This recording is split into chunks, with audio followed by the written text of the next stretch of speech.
ലോകത്തിന്റെ എണ്ണപ്പാതയായി അറിയപ്പെടുന്ന ഹോർമുസ് കടലിടുക്ക് ഇനി ആഗോള ഇന്റർനെറ്റിന്റെ നിയന്ത്രണ കേന്ദ്രമായി തന്നെ മാറാൻ ഒരുങ്ങുന്നുവെന്ന ആശങ്ക ശക്തമാവുകയാണ്. കടലിനടിയിലൂടെ തന്നെ ലോകത്തെ ബന്ധിപ്പിക്കുന്ന നിർണായക ഡാറ്റ കേബിളുകൾക്കുമേൽ കൂടുതൽ നിയന്ത്രണം സ്ഥാപിക്കാനുള്ള ഇറാന്റെ പുതിയ നീക്കങ്ങളാണിപ്പോൾ അന്താരാഷ്ട്ര തലത്തിൽ വലിയ ചർച്ചകൾക്ക് വഴിവെക്കുന്നത്.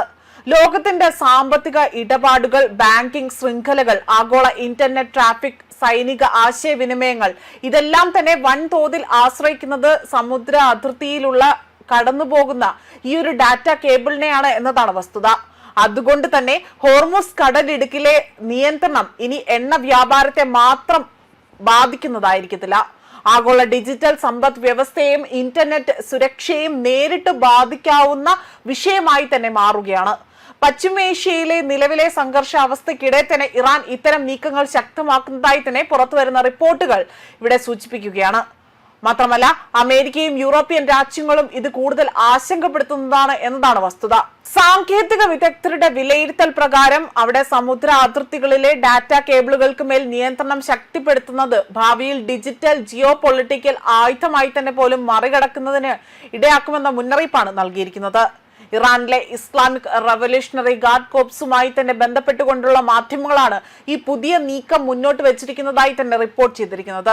കേവലം ഒരു ജലപാത എന്നതിലുപരിയായി തന്നെ ഹോർമൂസിനെ ഒരു ഡിജിറ്റൽ പ്രഷർ പോയിന്റ് ആയി തന്നെ മാറ്റാനാണ് ഇറാന്റെ ലക്ഷ്യം. ഇതിനായി തന്നെ പ്രധാനമായും 3 നിർദ്ദേശങ്ങളാണ് ഇറാൻ മുന്നോട്ട് വയ്ക്കുന്നത്.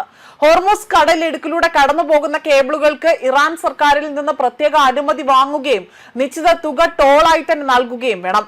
ഈ കേബിളുകൾ ഉപയോഗിക്കുന്ന ആഗോള ടെക് ഭീമന്മാരായ മെറ്റ, ഫേസ്ബുക്ക്, ഗൂഗിൾ, ആമസോൺ, അതേപോലെ മൈക്രോസോഫ്റ്റ് തുടങ്ങിയ കമ്പനികൾക്ക് ഇറാന്റെ ഈ ഒരു നിയമങ്ങൾ പാലിച്ച് പ്രവർത്തിക്കാൻ ബാധ്യസ്ഥരായി മാറുമെന്നതാണ് കൂടുതൽ ആശങ്കയായി തന്നെ പറയുന്നത്.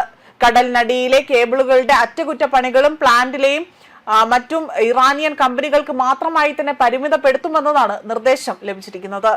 സാമ്പത്തിക പ്രത്യാഘാതങ്ങൾ ലോകത്തിലെ ഇന്റർനെറ്റ് ട്രാഫിക്കിന്റെ 99% കൈകാര്യം ചെയ്യുന്നത് ഈ 7 കേബിളുകളിലാണ്. ഹോർമുസ് കടലിടുക്കിലൂടെയുള്ള കേബിളുകൾ പ്രതിദിനം ഏകദേശം $10 ലക്ഷം കോടി സാമ്പത്തിക ഇടപാടുകൾക്ക് വഴിയൊരുക്കുമെന്നതാണ് കണക്കാക്കപ്പെടുന്നത്. ഈ തുകയുടെ ഒരു ചെറിയ ശതമാനം ടോളായി തന്നെ ലഭിച്ചാൽ പോലും ഇറാന്റെ സമ്പദ് വ്യവസ്ഥയ്ക്ക് അത് വലിയ ആശ്വാസകരമാകും. ഗൾഫ് രാജ്യങ്ങളായ UAE, Qatar, Bahrain, Kuwait, Saudi Arabia എന്നിവയെ ഇന്ത്യയും തെക്ക് കിഴക്കൻ ഏഷ്യയുമായും യൂറോപ്പുമായും ബന്ധിപ്പിക്കുന്നത് ഈ കേബിളുകളാണ്. ഈ രാജ്യങ്ങൾ ഇന്റർനെറ്റ് സേവനങ്ങൾക്കായി തന്നെ പൂർണ്ണമായും ഇത്തരം സമുദ്രപാതകൾക്കായാണ് ആശ്രയിക്കുന്നത്. ഇതിനാൽ തന്നെ ഇന്റർനെറ്റ് ആകട്ടെ ഈ നീക്കം ഗൾഫ് രാജ്യങ്ങളുടെ ഡിജിറ്റൽ സുരക്ഷയ്ക്ക് വലിയ വെല്ലുവിളിയാണ് ഉണ്ടാക്കിയിരിക്കുന്നതും. ന്യൂസ് ഡെസ്ക് കർമ്മ ന്യൂസ്.